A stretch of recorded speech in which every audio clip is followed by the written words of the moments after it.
Hello friends, இந்த வீடியோவில் இன்றைக்கி என்ன பார்க்க போகிறோம் அப்படின்னு பார்த்தீங்கன்னா, STTRB 21/7/2024 நடந்த கொஷின் பேப்பர்லேருந்து கொஷின் நம்பர் 133 தான் பார்க்க போகிறோம். அதற்கான answer, book proof, page number, எக்ஸ்ப்ளனேஷனோட பார்க்கலாம். கொஷின் பாருங்கள். ஆக்கத்திசு சார்ந்த சரியான விளக்கம் எது? இதில் என்ன கேட்டிருக்காங்கன்னா, ஆக்கத்திசுக்கான டெஃபினேஷன் தான் இதில் ஆன்சரை ஆப்ஷனில் கொடுத்துருக்காங்க.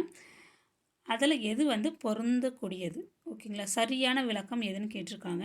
இதுக்கு கரெக்டான ஆன்சர் என்ன அப்படின்னு பார்த்தீங்கன்னா, ஆப்ஷன் பி தான் கரெக்டான ஆன்சர். அதில் என்ன கொடுத்துருக்காங்க அப்படின்னா, ஆக்கத்திசு என்பது தொடர்ந்து பகுப்படையும் தன்மை கொண்ட ஒத்த அளவுடைய முதிர்ச்சி அடையாத செல்களின் தொகுப்பாகும்.